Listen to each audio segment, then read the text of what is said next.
Hello दोस्तों, नमस्कार। पिछली वीडियो में आपने संकरण किसे कहते हैं, संकरण के प्रमुख नियम कौन कौन से हैं और किस प्रकार का संकरण पाया जाता है, ये सारी चीजों की हम चर्चा कर चुके हैं।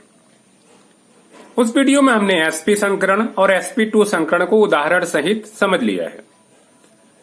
दोस्तों, अब चलेंगे तीसरा प्रकार जो संकरण है वो क्या है, sp3 संकरण के बारे में हम डिटेल चलेंगे। अगर आप लोग में से कोई पिछला वीडियो नहीं देखा हो तो प्लीज sp3 संकरण समझने से पहले आप लोग पुरानी वीडियो को जरूर देख लीजिएगा। जब तक आप इस संकरण किसे कहते हैं, संकरण कितने प्रकार के होते हैं और संकरण के प्रमुख नियम कौन कौन से हैं, ये जब तक आपको जानकारी नहीं होगी दोस्तों, तब तक कह सकते हैं sp3 संकरण समझने में आपको क्या होगी, दिक्कत होगी। क्योंकि आपको वहां बताया गया है क्या है ग्राउंड स्टेट, मूल अवस्था क्या है ना, या सामान्य अवस्था क्या है, संक्रमित अवस्था या एक्साइटेड स्टेट क्यों आता है, ये सारे जानकारी वहां पे दिया जा चुका है। तो जब तक वो पुरानी वीडियो या पहली वाली वीडियो आप नहीं देखेंगे तब तक आपको ये संकरण समझने में थोड़ी सी दिक्कत हो सकती है। इसलिए दोस्तों निवेदन है कि पुरानी वीडियो को पहले देख ले, इसके बाद ही इस वीडियो को आगे की ओर देखें। चलते हैं दोस्तों, जो हम तीसरा संकरण चलते हैं, कौन सा, sp3 संकरण क्या है जरा सा समझते हैं। देखिए दोस्तों, नाम से स्पष्ट है, इस संकरण में क्या होगा, एक तो यस कक्षक भाग लेगा और क्या होगा, पी के तीनों कक्षक भाग लेंगे। यहां पे भाई पी में 3 होता है ना, कौन कौन सा, तो हमको पता है पी एक्स, पी वाई और कैसा, पी जेड। तो जब संकरण में किसी परमाणु का क्या होगा, यस का एक कक्षक या यस कक्षक एक ही होता है ना, और पी के क्या होंगे, तीनों कक्षक भाग लेंगे, तो इसे हम क्या कहेंगे, sp3 संकरण कहेंगे। sp3 संकरण का उदाहरण हम बता चुके थे कि इसका सबसे मेन उदाहरण कौन होता है, तो हम बताए थे कि sp3 में CH4 अणु। चलिए इसी उदाहरण को लेकर के क्या करते हैं, हम sp3 संकरण को समझते हैं, काफी समझ में आएगा। चलिए, तो CH4 अणु की बात करें तो हमको पता है CH4 अणु का मुख्य परमाणु क्या हो जाएगा, तो हम लिखेंगे CH4 अणु का मुख्य परमाणु। वहां सारी बात ये हो गई थी, क्या है मुख्य परमाणु या मेन एटम्स कौन है, तो कार्बन है, यही है ना, जिसका परमाणु क्रमांक कितना होता है, तो अगर परमाणु क्रमांक की बात करें तो सबको पता है 6 है। इस C6 का हम इलेक्ट्रॉनिक विन्यास करें 6 का, तो क्या मिलेगा, 1s2, 2s2 और 2p2। इसी को हम ऐसा बना ले डब्बे के रूप में, 1s को चाहे तो बना सकते हैं, नहीं बनाए तो भी चलेगा, फिर भी बना लेते हैं 1s, ये 2s में 2 इलेक्ट्रॉन और कैसा ये 2p के 3 कक्षकों में से क्या है, 2 कक्षक में इलेक्ट्रॉन है। सबको पता है ये क्या कहलाता है, ग्राउंड स्टेट, या इसको हम कहते हैं क्या, सामान्य अवस्था, मूल रूप। पिछली वीडियो में बता चुके हैं मूल अवस्था क्यों कहते हैं, क्योंकि इलेक्ट्रॉनिक विन्यास के हिसाब से क्या इसमें इलेक्ट्रॉन उपस्थित है। ये सामान्य इलेक्ट्रॉनिक विन्यास है, अभी इलेक्ट्रॉन में किसी प्रकार का कोई परिवर्तन नहीं हुआ है, इसीलिए इसको मूल रूप कहेंगे, ग्राउंड स्टेट कहेंगे, सामान्य अवस्था, जैसा इलेक्ट्रॉनिक विन्यास उसी का अनुरूप यहाँ पे क्या इलेक्ट्रॉन है। अब कहते हैं इसके बाद कौन सा अवस्था आता है, संक्रमित या उत्तेजित अवस्था आता है। तो खैर 1s से कोई लेना देना नहीं है, मेन जो होगा बाह्य, देखिए बाहर यही कक्षक है 2s और 2p। तो हम वहां बात कर चुके थे कि दूसरा संक्रमित या उत्तेजित अवस्था क्यों आता है, संक्रमित या उत्तेजित अवस्था, एक्साइटेड स्टेट क्यों आता है। तो हम बात कर चुके थे कि जो सहायक परमाणु होता है वो कितनी संख्या है, यहाँ पे 4, उसके बराबर अयुग्मित इलेक्ट्रॉन प्राप्त करने के लिए क्या होगा, इसमें संक्रमित या उत्तेजित अवस्था आएगा। दोस्तों यहां देखा जाए ना तो केवल 2 सिंगल इलेक्ट्रॉन है, जबकि सहायक परमाणुओं की संख्या कितनी है, बराबर है 4। इस 4 के साथ कार्बन को अतिव्यापन करने के लिए 4 सिंगल इलेक्ट्रॉन चाहिए। तो हम पहले भी बात कर चुके हैं कि किसी भी अणु में जो है सहायक परमाणुओं की संख्या के बराबर सिंगल इलेक्ट्रॉन या अयुग्मित इलेक्ट्रॉन प्राप्त करने के लिए कौन सी अवस्था आती है, संक्रमित या उत्तेजित अवस्था आती है। यानी यहां केवल 2 ही अयुग्मित इलेक्ट्रॉन है, चाहिए कितना, 4। इसीलिए क्या होता है, इस स्थिति में 2s का एक इलेक्ट्रॉन मूव करके कहां चला जाता है, 2p में। अब आप खुद देखिए यहाँ पे कितने इलेक्ट्रॉन हो गए, अब 4 हो गए। सहायक परमाणुओं की संख्या भी क्या हो गई, 4 हो गई, बिल्कुल इक्वल है। यानी जितने सहायक परमाणु है उतनी संख्या में यहाँ पे सिंगल इलेक्ट्रॉन आ चुका है। अब सीधे क्या होंगे, ये अयुग्मित इलेक्ट्रॉन वाले चारों कक्षक आपस में क्या होंगे, संकरित होंगे। तो अगला जो स्थिति होगा कुछ ऐसा हो जाएगा। कैसा, तो 1s से तो कोई लेना देना नहीं है, अंदर का कक्षक है। जो संकरण होगा, इस संकरण में क्या होगा, 2s का एक कक्षक भाग लेगा, और आप देख सकते हैं यहाँ पे 2p के क्या होंगे, तीनों कक्षक भाग लेंगे। इस प्रकार यहाँ जो संकरण होगा वो कैसा होगा यहाँ पे, तो ये हो जाएगा sp3 संकरण, क्योंकि s का एक और p का तीनों भाग ले रहा है। इसको कहते हैं यहाँ पे कौन सा अवस्था, संकरित अवस्था, हाइब्रिडाइज्ड स्टेट बोल सकते हैं। इसी को हम शब्दों में लिखेंगे, क्या लिख देंगे, सीधी सी बात है। तो जैसा लिखते हैं पुराने वीडियो में, क्या लिखेंगे कि अब किसका, कार्बन का एक 2s कक्षक, यही है ना, तथा 2p का तीनों कक्षक आपस में मिश्रित या संकरित भी लिख सकते हैं, मिश्रित होकर। कितने कक्षक मिश्रित हो रहे हैं, 1 2 3 और 1 4, तो नया भी उतना ही बनता है। 4 नए sp3 संकरित कक्षक का क्या करते हैं, निर्माण करते हैं। ये हो चुका दोस्तों। अब क्या होगा, जैसा लिखा हुआ है उसी के हिसाब से हम क्या करेंगे, इसका हम चित्र बनाएंगे कि कैसे 2s कक्षक और 2p के तीनों कक्षक आपस में क्या हो रहे हैं, मिश्रित या संकरित होकर के नए कक्षकों का निर्माण कर रहे हैं। चलिए दोस्तों देखते हैं। तो क्या कह रहा है, कार्बन का एक 2s कक्षक, तो हम बना लेंगे यहाँ पे चित्र में कैसा,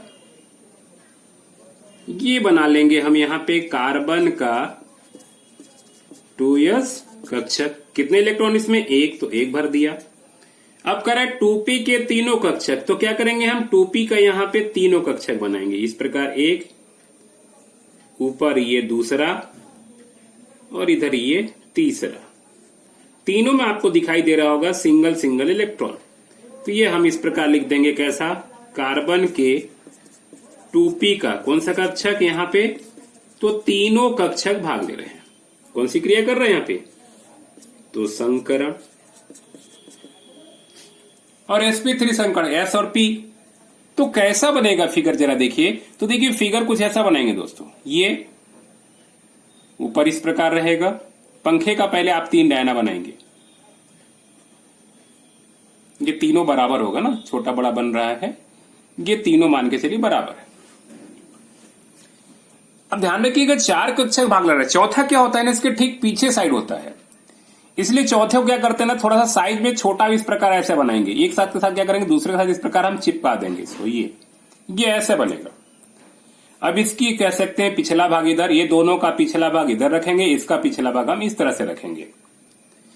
1 2 3 4 ये पीछे साइड होता है, इसलिए क्या छोटा दिखा देता है। अब चारों जगह इलेक्ट्रॉन भर लेंगे, चारों सिंगल सिंगल इलेक्ट्रॉन यहाँ पे भर लेंगे, ये चारों में भर जाएगा। यही कहलाएगा यहाँ पे कैसा, कार्बन का sp3 संकरित कक्षक।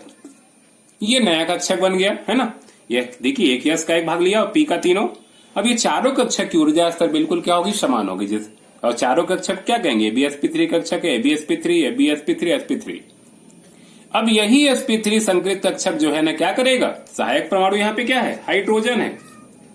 इलेक्ट्रॉनिक विन्यास करें तो क्या मिलेगा, 1s1। यही कक्षक क्या होगा, हाइड्रोजन के 4 परमाणुओं के साथ क्या करेगा, अतिव्यापन करेगा। इसी को आप शब्दों में लिखेंगे, क्या लिखेंगे आप, सीधी सी बात है। अब कार्बन का sp3 संकरित कक्षक कितने, 4 है ना, तो लिख देंगे यहां पे 4 हाइड्रोजन परमाणु, 4 हाइड्रोजन परमाणुओं के साथ क्या करके, अति व्यापन कर क्या बनाएंगे, तो यहां लिखेंगे CH4 अणु बनाते हैं।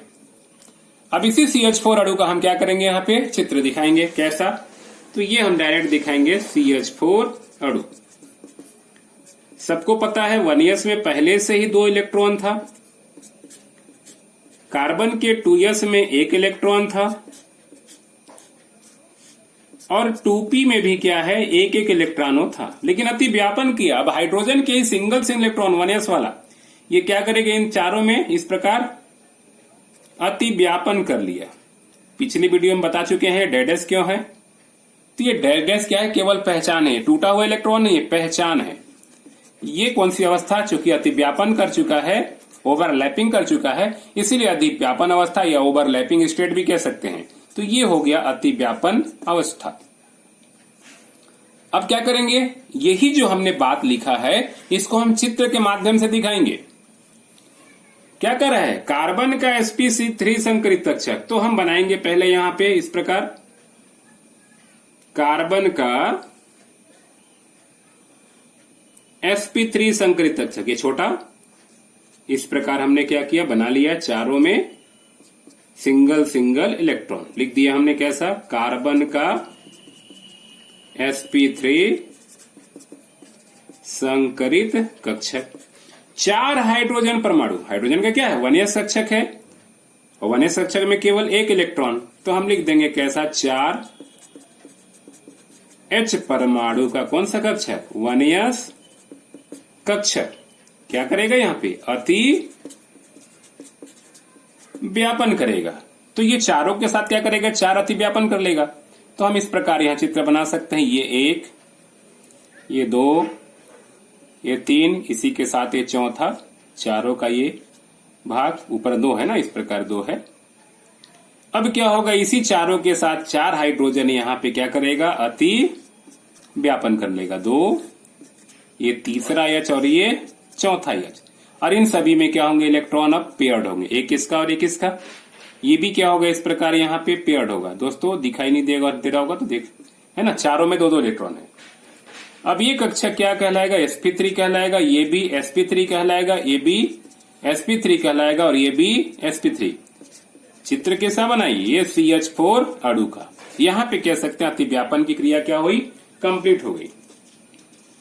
दोस्तों अब समझना होगा कि इसका डायग्राम कैसा है, बंद कोण कैसा है, इसको जरा हम देखते हैं। तो जरा हम इसको बनाते हैं चित्र, सिस्टमेटिक डायग्राम कैसा बनेगा, ये कैसा दिखता है जरा समझिए। देखिए इसके चित्र को देखेंगे, बनाएंगे। बीच में क्या है, कार्बन है, तो हम क्या करेंगे, इसको ऐसा डायग्राम बनाएंगे। ये बीच में कार्बन है, ये इस तरह से हम डायग्राम दूसरा तरीका से देखें कैसा बनता है, इसको जरा समझते हैं। बीच में कार्बन है, क्या करेंगे ना, पहले ये 3 जगह इस प्रकार ये 3 लाइनें खींच देते हैं इस प्रकार, तीनों 120 डिग्री पर जैसा दिखाई देगा ये, और ये तीनों को आपस में इस प्रकार क्या कर देंगे, हम मिला देंगे। ये डायग्राम आपको जानना जरूरी है। ये एक हाइड्रोजन यहां, दूसरा हाइड्रोजन यहां, तीसरा हाइड्रोजन यहां, ये समझ में आ रहा होगा आपको। अब एक चौथा हाइड्रोजन ध्यान रखिएगा, जो पीछे दिखा रहा था ना, ये इस प्रकार, ये बिल्कुल सीधे नहीं खींचेंगे दोस्तों, थोड़ा सा तिरछा खींचेंगे ऐसा, और इनकी लंबाई तीनों से क्या होगी, थोड़ी बड़ी होगी। ये चौथा हाइड्रोजन रहेगा। अब इसको क्या करना है, आपको तीनों से मिलाना है इस प्रकार, एक इधर से, 1, 2 और कैसा ये 3। ये आउटलाइन को चाहें तो आप ठोस बना सकते हैं, केवल बाहर बाहर का इस प्रकार, एक दूसरे से जुड़ा हो सकता है, ऐसा दिखा सकते हैं हम। ये नीचे का प्लेन है, ऐसा लगेगा ना कि ये 4 टांगों वाला क्या मकड़ी है, ये ऊपर पीठ है उसका 4 टांगों वाला, ये इसकी संरचना है। तो ये जो यहां ध्यान रखिएगा संरचना कहलाती है, ये संरचना इसकी कहलाती है क्या, चतुष्फलकीय कहलाएगा। और यहां जो बंद कोण कहलाएगा, वो बंद कोण कितना होता है, यहां पे 109 डिग्री 28 कला या 28 मिनट होता है। तो यहां आप दिखा सकते हैं कितना, 109 डिग्री 28 कला, इस प्रकार आप बंद दिखा सकते हैं। ये चारों के बीच होगा, यहां जरूर दिख रहा होगा कोई कोई पास, पर दोस्तों ये इस प्रकार व्यवस्थित होता है ना कि चारों एक दूसरे से 109 डिग्री 28 कला पे होता है। अब बात करें प्रकृति का, तो क्या अनुभव करिए, S का 1 भाग लिया और P का 3, कुल मिला के 4 भाग लिए हैं। 4 100 को 4 से भाग देंगे तो 25%। S का 1 है मतलब 25%, P के 3 है मतलब कितना होगा, 75%। यही क्या होगी इसकी CH4 अणु में कौन संकरण, sp3 संकरण। लास्ट में चाहो तो लिख सकते हो कि CH4 अणु की ज्यामितीय संरचना कैसी होती है, चतुष्फलकीय होता है, तथा परमाणुओं के मध्य जो बंद कोण का मान है वो कितना होता है, 109 डिग्री 28 कला 109 डिग्री 28 मिनट होता है। दोस्तों यही था कौन सा sp3 संकरण, किसमें? CH4 अणु में। अब चलेंगे दोस्तों कहां? अगले संकरण की ओर। अगला संकरण कौन सा है? sp3d संकरण है। तो sp3d के नाम से स्पष्ट है कि जब संकरण में क्या होगा, किसी परमाणु का s का एक कक्षक, p के क्या होंगे? तीनों कक्षक, और d में हमको मालूम है 5 कक्षक होता है, तो d के क्या हो जाएंगे? एक कक्षक। आपको मालूम होगा इस प्रकार d कक्षक बनाएंगे तो 1 2 3 4 और 1 5, dxy dyz dz का square dx square minus y square dxz, ठीक है ना? dxy dyz dz का square dx square minus y square और d कैसा? xz। तो ये 5 में से क्या होगा? केवल एक कक्षक भाग लेगा। तो जब संकरण में किसी परमाणु के s का एक कक्षक, p के तीनों कक्षक तथा क्या होगा? d का एक कक्षक भाग लेता है, तब इसे क्या कहते हैं? हम sp3d संकरण कहते हैं। अब अगर उदाहरण के रूप में देखा जाए तो उसका उदाहरण हम बता चुके हैं कि क्या होता है, मुख्य रूप से PCl5 अणु होता है। अब सबको पता है कि PCl5 अणु का मुख्य परमाणु क्या होगा? यहाँ पे फास्फोरस होगा। तो चलते हैं उसी को लेकर के, कैसे लिखेंगे? सीधी सी बात है, तो डायरेक्ट लिखेंगे हम PCl5 अणु का मुख्य परमाणु क्या है भाई? फास्फोरस है, जिसका परमाणु क्रमांक कितना होता है? 15 है या 15 होता है। अब इसी P15 का अगर इलेक्ट्रॉनिक विन्यास करें तो क्या मिलेगा हमको? 1s2 2s2 2p6 3s2 और 3p3। संकरण में चूंकि बाह्य कोश का भाग लेता है, इससे कोई लेना देना नहीं है। चाहे तो आप इसको लिख सकते हो, देखिए 6 2 8 2 10, या तो क्या कर सकते हो आप, इसी को दोबारा उतार सकते हो। नहीं, शॉर्टकट में क्या, देखिए 10 किसका होता है? अक्रिय गैस नियान का होता है। आप चाहे तो बार बार इसी को लिख सकते हो, या शॉर्टकट में इसके जगह नियान लिखेंगे तो अगला कक्षक कौन आ जाएगा? सीधे 3s आ जाएगा। नियान मतलब 10 हो चुका, तो ये 3s कक्षक है। इसमें कितने इलेक्ट्रॉन? 2 इलेक्ट्रॉन। अब बात करें यहां पे 3p में कितना है? 3 इलेक्ट्रॉन है। ये जो कहलाएगी, कौन सी स्थिति कहलाएगी? तो हमको पता है ये स्थिति कहलाता है ग्राउंड स्टेट या मूल रूप या सामान्य अवस्था। अब कहेंगे यहां 3 अयुग्मित इलेक्ट्रॉन है, तो क्या अगला अवस्था आएगा संक्रमित या उत्तेजित? तो जरा अनुभव करिए, यहां सहायक परमाणुओं की संख्या कितनी है? 5 है। सिंगल इलेक्ट्रॉन केवल क्या है? 3 है। तो यहां हमको कितना चाहिए? 5 अयुग्मित इलेक्ट्रॉन चाहिए। कहां से मिलेगा? यानी आने वाला कक्षक भी यहाँ उपलब्ध होगा, तभी क्या होगा? हमको इलेक्ट्रॉन मिलेगा। और ये कक्षक कौन सा होगा यहाँ पे? तो ये 3D होगा। यहां से 3s से एक इलेक्ट्रॉन कहां? 3p में मूव होगा। 3b का इलेक्ट्रॉन कहां मूव होगा? 3d में। तो अगला स्थिति कुछ ऐसा आएगा, तभी क्या होगा? हमको 5 अयुग्मित इलेक्ट्रॉन प्राप्त होगा, है ना? तो इस प्रकार क्या होगा? यहाँ पे 3s का एक इलेक्ट्रॉन मूव कर जाता है अगली स्थिति में 3p में, और 3p का एक इलेक्ट्रॉन कहां मूव कर जाएगा? 3d में चला जाता है। इस प्रकार यही कहलाती है कौन सी अवस्था? जो अभी तक देखते आ रहे हैं, संक्रमित या उत्तेजित अवस्था, एक्साइटेड स्टेट। अब आप देखिए कि 5 सहायक परमाणु है, पांचों सहायक परमाणुओं से अतिव्यापन करने के लिए यहाँ पे 1 2 3 4 5 अयुग्मित इलेक्ट्रॉन उपलब्ध है। बिल्कुल इक्वल हो चुका है। तो जब इक्वल है तो अब सीधे कौन सी अवस्था आएगी? संकरित अवस्था आएगा। तो अगले स्टेप में क्या होगा? सीधे संकरण होगा। तो ये 15 हो जाएगा। ये नियान अपने जगह पे है। तो संकरण में क्या होगा? यहाँ पे दिख रहा होगा आपको 3s का एक कक्षक भाग लेगा। यहाँ 3p के क्या होंगे? तीनों कक्षक भाग लेंगे। और यहाँ जो 3d है उस 3d का 1 कक्षक भाग लेगा। इस प्रकार हम इस दिखा सकते हैं। कौन संकरण दिख रहा होगा यहाँ पे?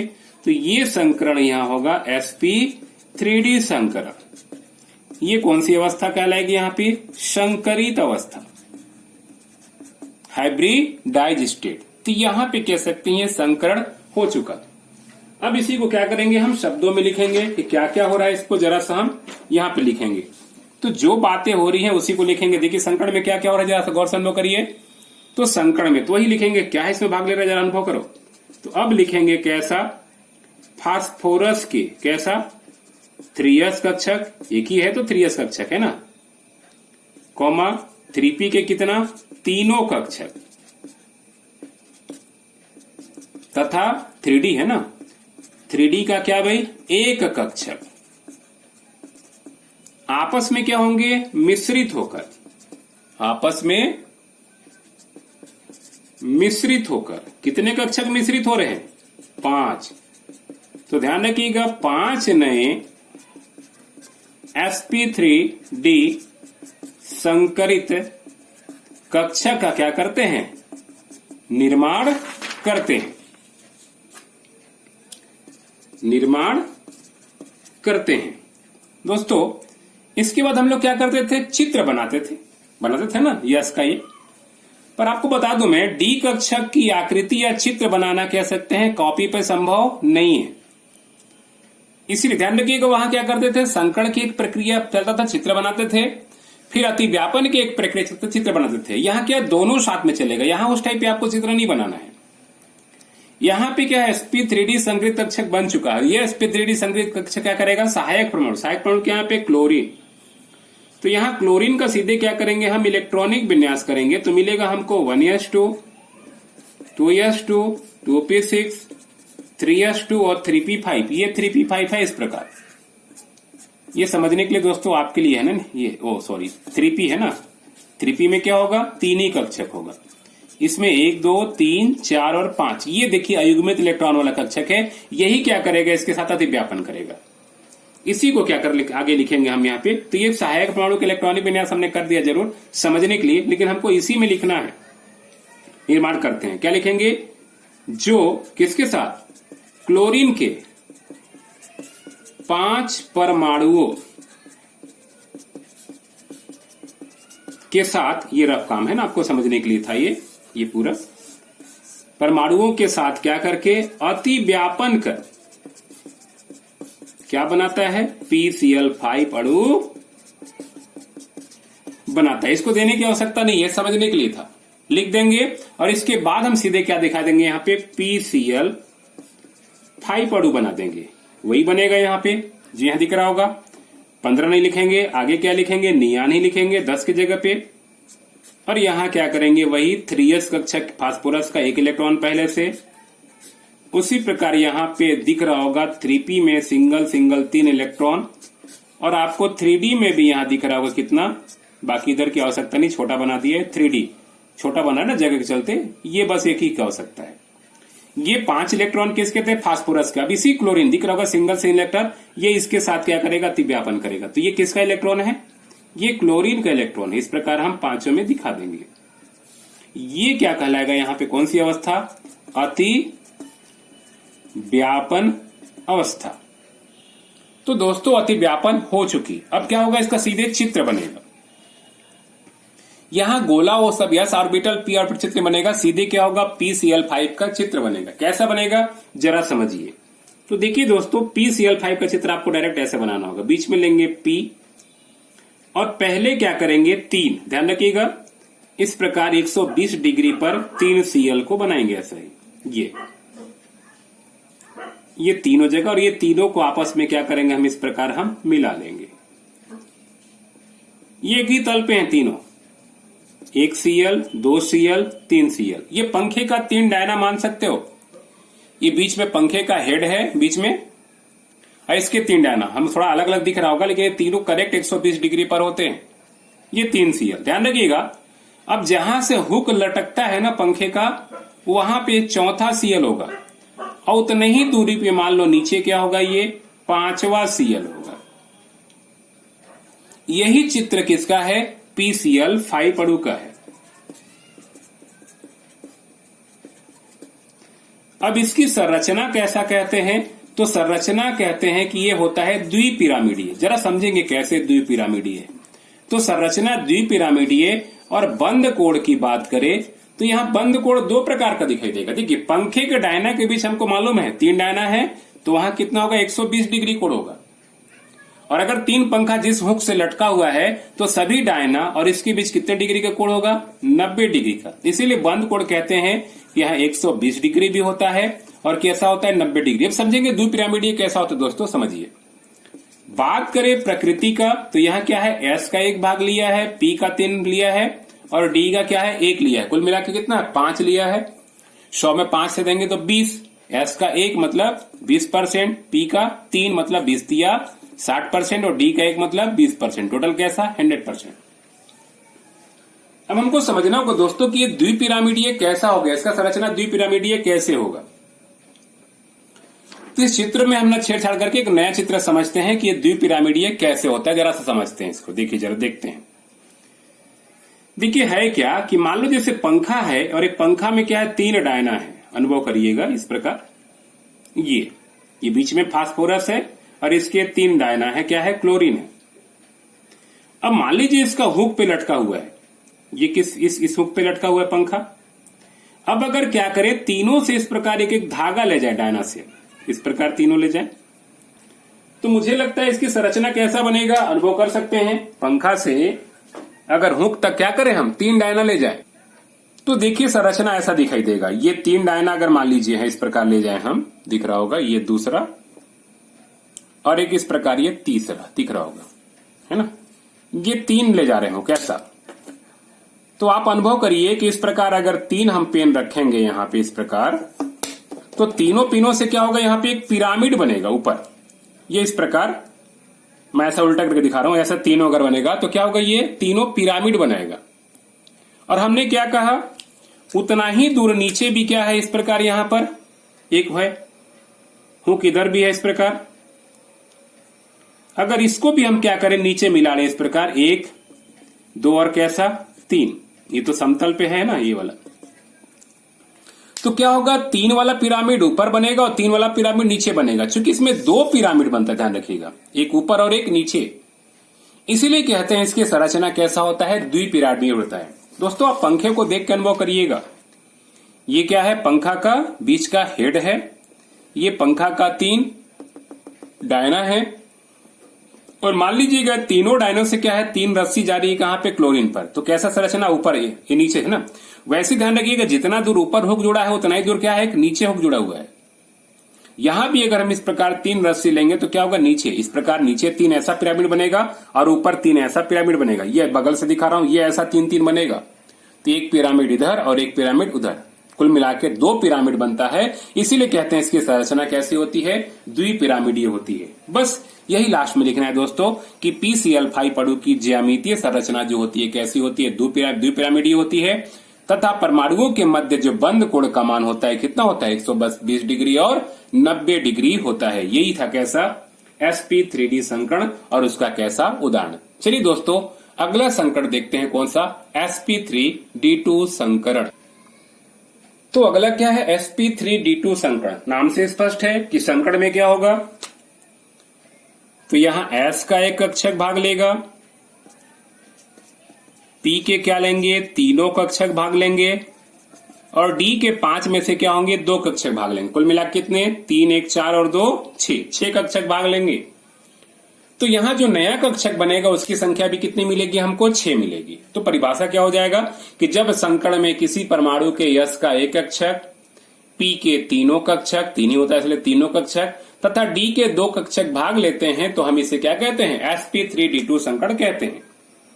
और इसका सबसे बेहतर जो हम उदाहरण बताए थे, क्या लेके चले थे हम, तो यहां बताया था हमने SF6 अणु, सल्फर हेक्सा फ्लोराइड अणु, SF6 अणु। चलिए दोस्तों इस देखते हैं SF6 अणु में किस प्रकार संकरण बनेगा। तो बस उसी के हिसाब से चलेंगे हम क्या लिखेंगे, सीधी सी बात है कि SF6 अणु का मुख्य परमाणु क्या है, यहां पे सल्फर है, जिसका परमाणु क्रमांक कितना होता है, तो 16 होता है। अब इसी S16 का हम क्या करेंगे, इलेक्ट्रॉनिक विन्यास करेंगे तो क्या मिलेगा, 1s2 2s2 2p6 3s2 और 3p4, ये ना 2 2 4 6 10 2 12 और 4 16। अब सेम स्थिति है, ध्यान रखिएगा, ये भाग लेगा ही नहीं, केवल बाहरी कक्षक भाग लेता है। तो हमने शॉर्टकट क्या तय किया था 10 के लिए, नियान। और इस प्रकार हम यहां बना लेंगे कौन सा, 3s कक्षक 2 इलेक्ट्रॉन और यहां 3p में कितने हैं, 4 इलेक्ट्रॉन, 1 2 3 और 1 4 इलेक्ट्रॉन। देखिए दोस्तों यहां सहायक परमाणुओं की संख्या कितनी दिखाई दे रही होगी? 6 दिख रहा होगा। युग्मित इलेक्ट्रॉन केवल क्या है? 2 है, यानी यहां हमको 4 और चाहिए। तो आने वाला कक्षक भी हम यहां पर लेके चलेंगे। आने वाला कक्षक कौन है? तो यहां पे 3D होगा।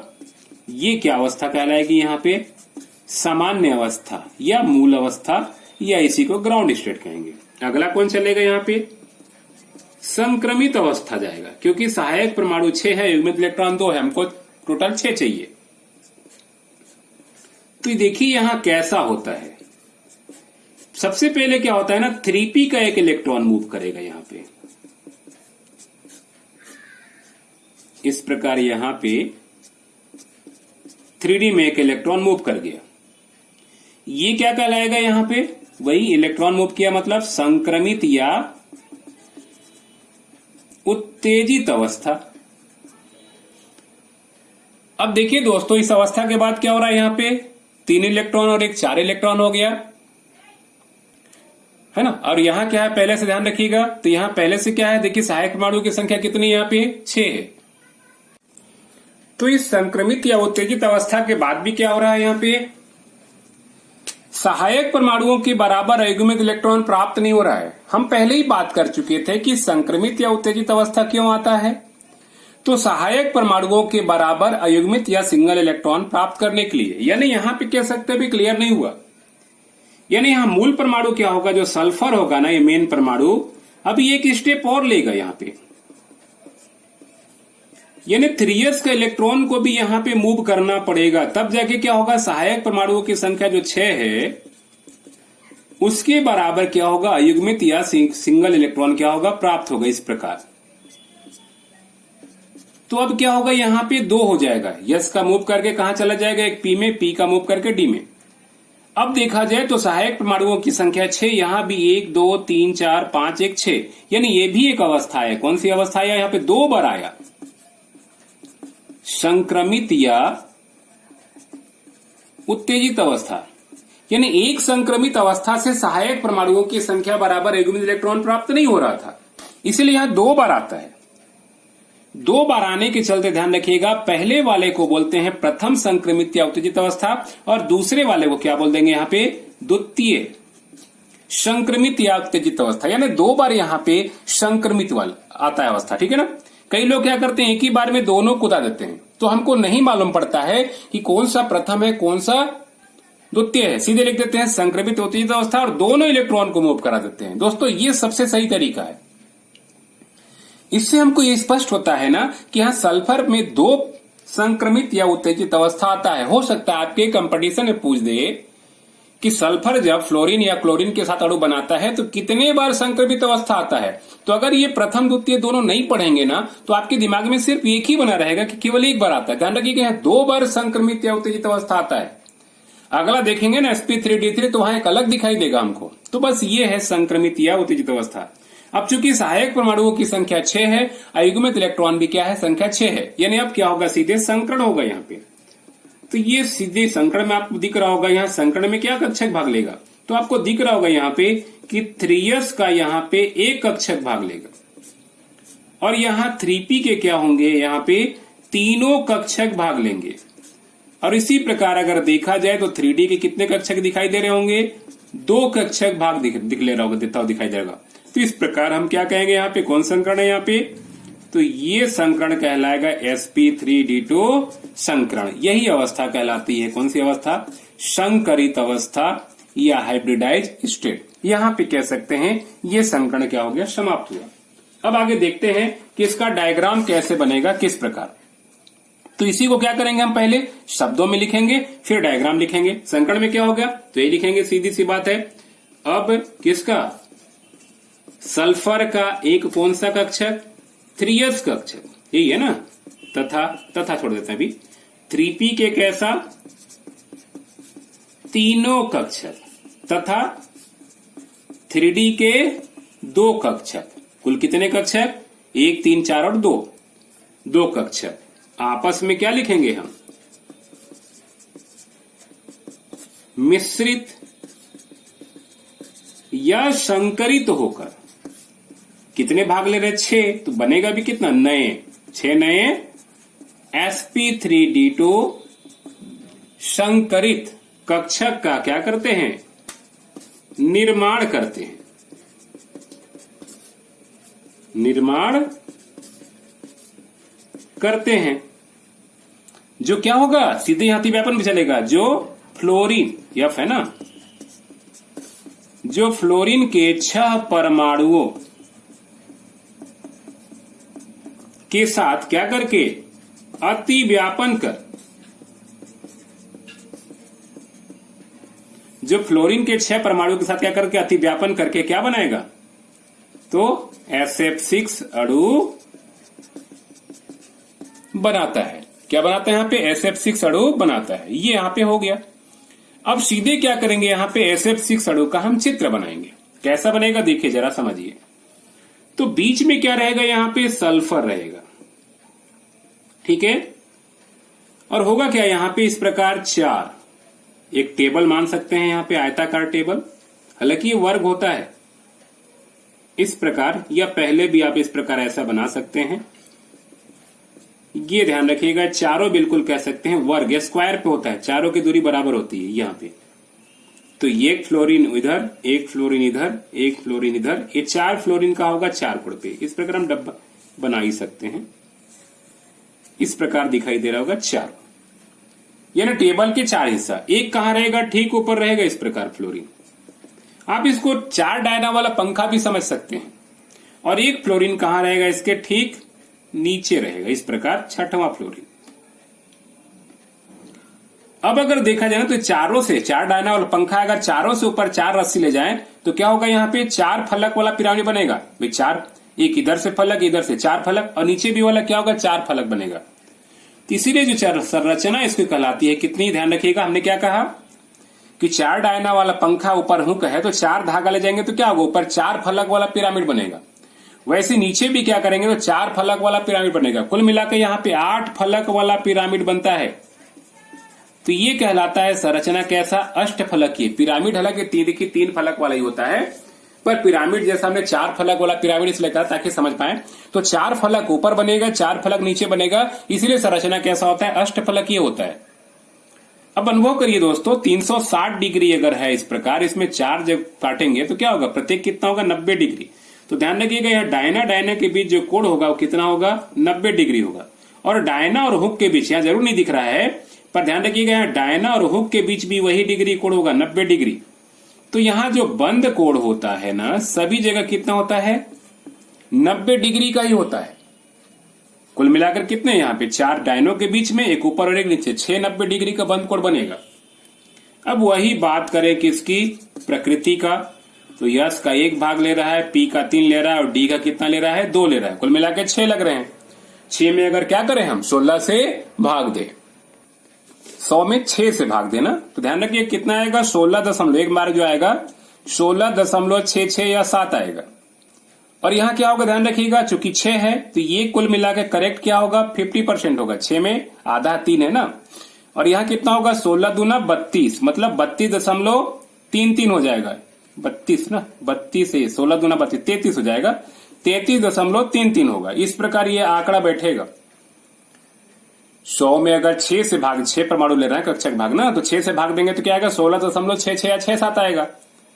ये 3 है, 6 में से 3 आधा, मतलब 50% हो जाएगा। ये 16.67, 1 का 2 का कितना करेंगे, इसको करेंगे तो कितना होगा, 33.33 आ जाएगा। 3 से आ रहा है, 3 आते रहेगा, ये जोड़ेंगे तो क्या होगा, 100% मिलेगा।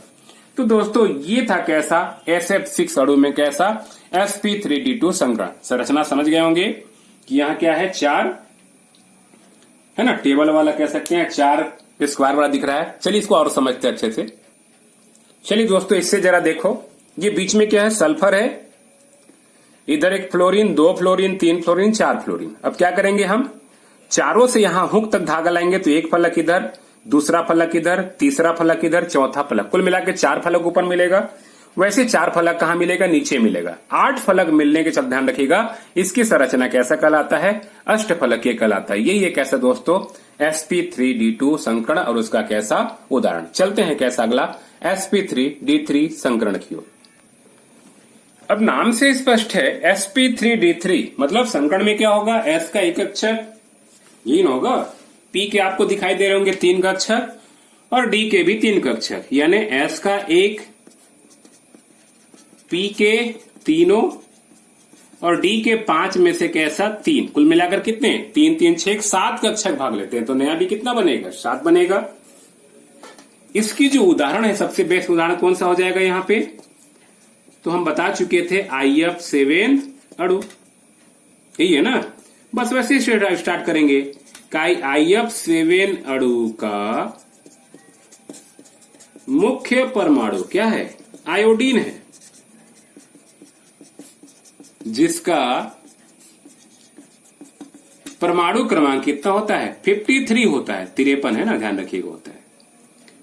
अब इसी आयोडीन 53 का हम इलेक्ट्रॉनिक विन्यास करेंगे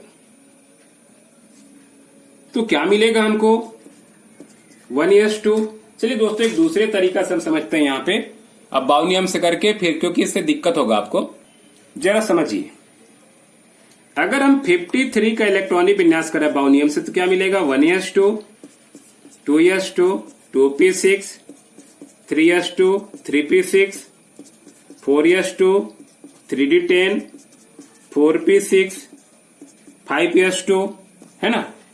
इसके बाद क्या आएगा 4d आएगा ना, 4d। इसके बाद क्या आएगा 5p, तो देखिए क्या हो जाएगा 2 2 4 6 10 2 12 6 18 2 28 28 10 38 38 और 6 44 44 और 2 46 46 है ना। वो गिनने में गलती हुआ, 2 2 4 6 10 2 12 6 18 18 2 20 10 30 और 6 36 36 2 38 38 और 10 48 48 और 5 53। ठीक है दोस्तों, संकट में कि बाहरी कक्षक भाग लेता है, इसीलिए क्या है ना, ये सबसे आउटर में बनाना पड़ेगा। यानी हम क्या करेंगे, संकट में समान कक्षक वाले के साथ लिखेंगे, नहीं 1s के साथ 1s रहेगा, 2s2 2p6 ऐसा लिखेंगे। तीसरे कोष वाले को एक साथ लिखेंगे 3s2 3p6। इसके बाद 3d को यहां पहले लिखेंगे सुविधा के लिए। इसके बाद चौथे कक्षक को हम लिखेंगे, तो चौथे कक्षक में क्या रहा है 4s2 4p6 और 4d10 ऐसा हमने ले लिया, ये एक जगह जमा लिया। अब इसके बाद देखिए 5ps2, सुविधा के लिए क्या करेंगे हम 5ps2 और 5p क्या लिखेंगे 5 लिखेंगे, ये क्योंकि बाहरी कक्षक भाग लेगा। इस प्रकार हम क्या करेंगे, इस तरीके से यहां पर हम लिखेंगे। तो ऐसा हमको जमाना हो गया, बाउ नियम से हमने किया, सुविधा होता है इसलिए, लेकिन जमाएंगे कैसा हम ऐसा इसको दिखाएंगे नहीं, रफ काम था। अब देखिए यही मेन कक्षक का रोल है, इतना बार बार लिखेंगे, इसको शॉर्टकट करते हैं 2 2 4 6 10 2 12 6 18 10 28 2 30 और 6। तो ये 36 किसका होता है, क्रिप्टान का ना। तो कैसे लिखेंगे अगले स्टेप में, आयोडीन 53, ये क्रिप्टान हम लिख देंगे इतने जगह पे। अगला कक्षक क्या आएगा 4d10, इसका भी कोई रोल नहीं है। हाँ, डब्बा कहां से बनेंगे यहाँ पे, तो ये हम बनाएंगे 5ps से। 5ps में कितने इलेक्ट्रॉन 2 इलेक्ट्रॉन। 5p में 3 कक्षक में कितने इलेक्ट्रॉन है यहाँ पे, तो 5 है, 1 2 3 और 1 4 और एक कैसा 5। यहां आने वाला कक्षक क्या होगा 5d लेके चलेंगे, क्योंकि क्या है सहायक परमाणु 7 है और सिंगल इलेक्ट्रॉन है, हमको 7 चाहिए। तो इस प्रकार हम यहाँ पे क्या करेंगे 5d बना लेंगे। ये कुल मिलाकर ये कौन सी अवस्था है, सबको पता है, ये ग्राउंड स्टेट या सामान्य अवस्था या मूल अवस्था है, मूल रूप भी कह सकते हैं। अब देखिए क्या है, सहायक परमाणुओं की संख्या है 7, अयुग्मित इलेक्ट्रॉन की संख्या भी हमको 7 चाहिए, इसीलिए क्या होगा ना ये स्टेप बढ़ेगा आगे। तो कैसा हो जाएगा आयोडीन 53 क्रिप्टान, इसमें आएगा संक्रमित अवस्था।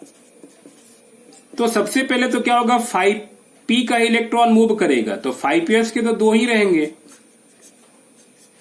सबसे पहले क्या होगा यहाँ पे 5p का 1 इलेक्ट्रॉन मूव करेगा, तो यहाँ कितने बच जाएंगे 4, 1 2 3 4 और 1 5, ये 5d 1 इलेक्ट्रॉन मूव किया। तो देखिए 1 से क्या मिला 3 मिला। ध्यान रखिएगा हमको 7 चाहिए, यहां क्या होगा ना सल्फर में 2 बार देखे तो यहाँ पे 3 पर आएगा, तो ये कहलाएगा यहाँ पे कैसा प्रथम संक्रमित या उत्तेजित अवस्था। अगले स्टेप में फिर वही होगा, ये लगभग 3 बार चलेगा तब जाके 7 मिलेगा। हम देखते हैं कैसे, अगला स्टेप में क्या होगा कि 5p का दूसरा इलेक्ट्रॉन भी मूव करेगा यहां पे, तो बच जाएगा 1 2 3, इधर एक मूव कर जाएगा, तो यहां 1 और 1 2, बाकी ये 2 खाली रहेंगे। ये दूसरा बार चला इसलिए क्या कहलाएगा, ये द्वितीय संक्रमित या उत्तेजित अवस्था होगा। अभी भी देखिए सहायक परमाणुओं की संख्या कितनी, 7 है, यहां 1 2 3 4 5 ही मिला है, मतलब एक स्टेप और चलेगा। तो ये हो जाएगा कैसा, इस प्रकार 4d10। इस बार क्या होगा, 5s का भी एक इलेक्ट्रॉन 5p में और 5p का एक इलेक्ट्रॉन फिर से कहां हो जाएगा, एक मूव करेगा 5d में।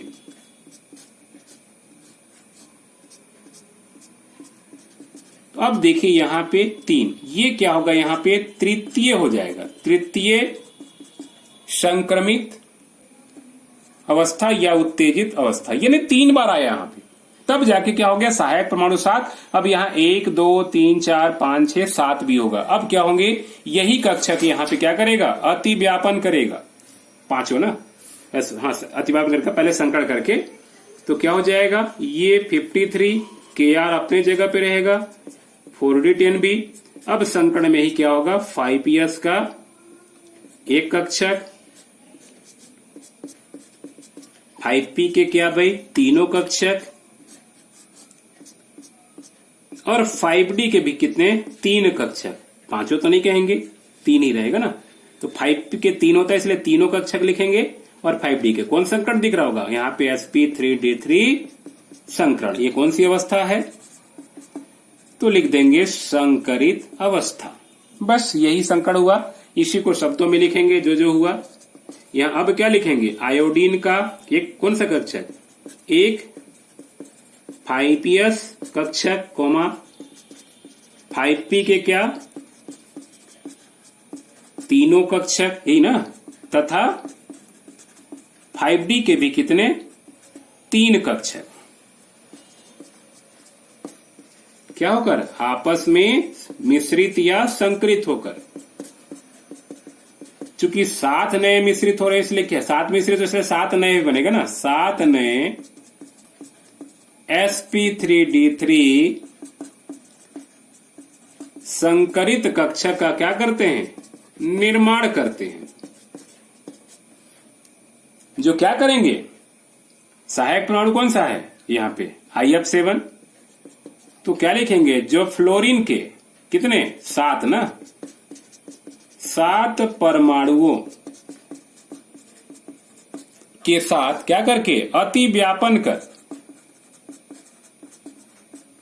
क्या बनाएंगे यहां पे, तो SF6 अणु बनाएंगे। अति व्यापन कर क्या लिखेंगे यहां पे, सीधी सी बात है, अरे IF7 ना, सॉरी, अति व्यापन करके क्या करेंगे यहां पे, IF7 अणु बनाते हैं। बस डायरेक्ट दिखाएंगे यहां पे कैसा, IF7 अणु, ठीक है ना, परमाणु क्रमांक दिखाने की आवश्यकता नहीं है, क्रिप्टॉन दिखाएंगे, अति व्यापन अवस्था 4d10 दिखाएंगे। अब यहां हम बनाएंगे कौन सी, 5ps का एक इलेक्ट्रॉन पहले से है, 5p में भी तीनों इलेक्ट्रॉन सिंगल सा है ना, और यहां 5d में भी क्या दिखाएंगे, 1 2 3 है ना, इस प्रकार 1 4, ये 5d में भी क्या, तीनों में इस प्रकार सिंगल इलेक्ट्रॉन है। अब यही फ्लोरीन के क्या होंगे, 7 परमाणु के सिंगल इलेक्ट्रॉन क्या करेगा, यहां पे अति व्यापन करेगा, इस प्रकार दिखा देंगे हम, डेडेस मतलब किसका, तो फ्लोरीन का परमाणु, ये इस प्रकार, ये यही अवस्था कौन सा कहलाएगा यहां पे, अति व्यापन अवस्था। तो ये 5s हो गया, ये 5p हो गया, 5d हो गया, अति व्यापन हो चुकी। अब सीधे क्या करेंगे हम, IF7 अणु का संरचना बनाएंगे। देखिए होता क्या है, बनाना बहुत इजी है। आप बनाने के लिए क्या करेंगे, एक पहले सबसे पहले हल्का वृत्त बना लीजिए इस प्रकार, क्योंकि ध्यान रखिएगा समतल पर 5 रहेगा और एक ऊपर और एक नीचे रहेगा, ऐसा हम वृत्त बना लेंगे। इसको पांचों जगह बराबर बिंदु लगाएंगे, 1 2 3 4 और कैसा 5, इस प्रकार बना लेंगे यहां पे, और बीच में बना लेंगे आयोडीन। ये पांचों बिंदु को इस प्रकार आपस से क्या करेंगे, हम मिला देंगे। ये समतल पर क्या होगा, इस प्रकार 5 फ्लोरीन परमाणु होगा, यानी 5 डायना वाला पंखा मान के चलिए। और एक फ्लोरीन कहां रहेगा? ऊपर, और एक फ्लोरीन कहां रह जाएगा? नीचे, यानी 5 भुजा वाला पंखा है। अब देखिए 5 जगह से ले जाएंगे तो क्या होगा? 5 फलक वाला ऊपर बनेगा। पिरामिड 3 होता है लेकिन 5 फलक वाला हम पिरामिड कह सकते हैं, ऊपर बनेगा। और 5 फलक वाला नीचे ही बनेगा, यानी 5 फलक वाला ऊपर एक पिरामिड बनेगा, 5 फलक वाला, पांचों डायना से अगर धागा ले जाए हुक तक तो ऊपर 5 फलक वाला पिरामिड बनेगा, नीचे भी क्या होगा? इसी ले जाए धागा तो क्या होगा? 5 वाला। इसीलिए ध्यान रखिए इसकी संरचना जो कहलाती है क्या कहलाता है? पंचभुजीय। और 2 पिरामिड बन रहा है ऊपर नीचे, इसलिए इसका नाम पड़ जाता है द्विपिरामिडीय। ये इसकी संरचना हो जाएगी। अब बंद कोण आप समझ लीजिए। देखो भाई, ये पंखा की डायना है, मान लीजिए ये 360 डिग्री है। 360 को क्या करेंगे हम? 5 से डिवाइड करेंगे तो क्या हो जाएगा?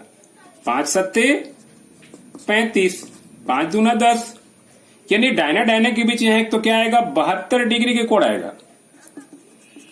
और डायना और हुक के बीच हमको मालूम है कितना डिग्री कोण होता है? 90 डिग्री। तो 2 प्रकार का होगा। यहां हम दिखा सकते हैं कितना? 90 डिग्री, और इनके बीच दिखा सकते हैं 72 डिग्री। तो ये किसका चित्र हो गया? यहाँ पे IF7 अणु की संरचना। बाकी प्रकृति की बात कर लिए। S का 1 है, P का 3 है, और D का कितना है? 3 है। कुल मिलाकर क्या करिए? 7 से भाग दे दीजिए 100 में। तो 100 में 7 से भागने के क्या हो जाएगा? 7 एक कम 7, बच जाएगा 3, 7 चौके 28, बचेगा 2। कुल मिला के 4 4 4 4 आता रहेगा इस प्रकार। तो ये हो जाएगा 14.44। अब बाकी ये क्या है? तीनों जोड़ लीजिए। P के 3 है और D के 3 है। ये 2 4 जो है ना ये अलग होगा। 14 दशमलव जो है ना 7 एकम 7, 7 चौके 28, ये 7 दूना होगा। ठीक है, ये लगभग 2 8 जाएगा। यहाँ पे ये भी 2 8 हो जाएगा, है ना। 7 दूना 14 ही होगा यहाँ पे, क्योंकि यहाँ 20 आएगा तो 7 दूना 14 ये होगा ना। ठीक है, तो ये 14 दशमलव कितना होगा? 28% हो जाएगा। इसको अगर देखा जाए ना तो ये हो जाएगा लगभग 42 दशमलव कितना 76%। ये भी कितना हो गया? 42.76%। ये तीनों को जोड़ेंगे तो लगभग क्या मिलेगा हमको? 100% प्राप्त होगा। तो ये 14.28 होगा। तो ये 3 14 तिया करेंगे तो 42 समथिंग आएगा, है ना। और ये भी करेंगे तो कुल मिला के 100%। इस प्रकार दोस्तों ये IF7 अणु की क्या होगी? संरचना। तो कैसा होगा इसका संरचना? पंचभुजीय द्विपिरामिडीय होगा। बंद कोण कितना होगा? 72 डिग्री और 90 डिग्री होगा। और प्रकृति में इसका कितना होगा? 14.28%, P का 42.76% और D का 42.76%। ठीक है दोस्त, तो लास्ट में लिख सकते हैं क्या? IF7 अणु की ज्यामितीय संरचना कैसा? पंचभुजीय द्विपिरामिडीय होता है। बंद कोण कैसा? तथा बंद कोण 72 डिग्री व 90 डिग्री होता है। ठीक है, यही है कैसा? IF7 अणु में कौन सा? sp3d3 संकरण। दोस्तों संकरण काफी बेहतर ढंग से आपको समझ में आ गया होगा। अभी तक संकरण में अगर किसी प्रकार की कोई डाउट्स, कोई दिक्कत होगी तो प्लीज कमेंट सेक्शन में जरूर कमेंट करेंगे। हालांकि DSP2 बचा हुआ है, अभी और भी NH3H2O। तो आगे जो बचा खुचा संकरण है वो हम नेक्स्ट वीडियो में तैयार करेंगे। उम्मीद है वीडियो पूरी तरह से पसंद आ गया होगा। अगर पसंद आया होगा तो प्लीज शेयर और लाइक जरूर करेंगे। जो लोग अभी चैनल को सब्सक्राइब नहीं किए हैं प्लीज सब्सक्राइब जरूर करेंगे, और जो सब्सक्राइब कर चुके हैं उन्हें तहे दिल से धन्यवाद। Okay, thank you, good bye, शब्बा खैर।